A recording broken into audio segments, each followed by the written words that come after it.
এখন দেখতে পাচ্ছি যে 5 থেকে 6টি জেলা আমাদের বন্যা কবলিত এবং প্রতি বছর আমরা আমাদের জায়গা থেকে এই চিত্রটি দেখতে পাই।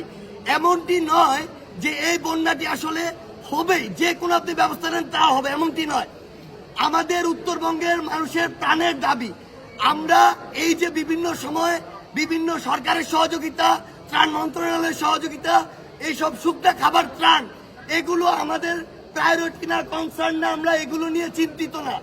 উত্তরবঙ্গের মানুষের একমাত্র চাওয়া এবং প্রাণের দাবি এই যে প্রত্যেক বছর বিভিন্ন সময় বিভিন্ন আঙ্গিকে এই যে বন্যাটি হচ্ছে, এটি তো নিয়ন্ত্রণ করার সুষ্ঠু একটি ব্যবস্থা করা সম্ভব। এই জন্য উত্তরবঙ্গের মানুষের চাওয়া, আমরা সুস্পষ্টভাবে একটি তিস্তার যে মহাপরিকল্পনা, সেই মহাপরিকল্পনাটি চাই এবং সেটির বাস্তবায়ন চাই। আমাদের জায়গা থেকে স্পষ্ট কথা, উত্তরবঙ্গের মানুষকে নিয়ে বিগত 16 বছরে অনেক খেলা হয়েছে, অনেক মূলা ঝুলানো হয়েছে। আমরা চাই না এই তিস্তা মহাপরিকল্পনাটি শুধুমাত্র কারো নির্বাচনী প্রচারণায় থাক, শুধুমাত্র মানুষের ভোট পাওয়ার জন্য বলা হোক।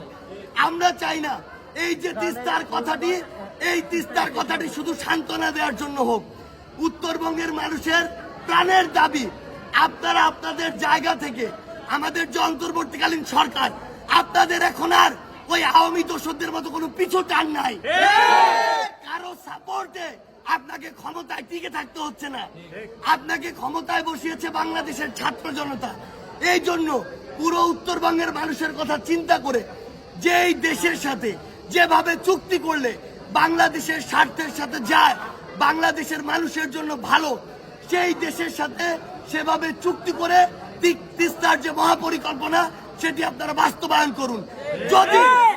যদি কোনো দেশ, কোনো সংস্থা কিংবা কোনো একটি গোষ্ঠী এক্ষেত্রে বাধা হয়ে দাঁড়ায়, তবে আন্তর্জাতিক আদালত থেকে শুরু করে আন্তর্জাতিক নদী বিষয়ক যত কমিশন বা সংস্থা রয়েছে তাদের সহযোগিতা নিয়ে ইভেন ইফ যদি মামলা করার প্রয়োজন হয় সেটি করে এই তিস্তা মহাপরিকল্পনা বাস্তবায়ন করার মাধ্যমে উত্তরবঙ্গের মানুষকে এই বন্যা থেকে আপনারা চিরতরে মুক্তি দিন। সবশেষে এক লাইনে একটি কথাই বলবো, উত্তরবঙ্গের মানুষের এই মুহূর্তে প্রাণের চাওয়া এবং প্রাণের দাবি উত্তরবঙ্গের মানুষকে চিরস্থায়ীভাবে বন্যা থেকে মুক্ত করার জন্য অতি দ্রুত সময়ের মধ্যে তিস্তা মহাপরিকল্পনার বাস্তবায়ন করতে হবে।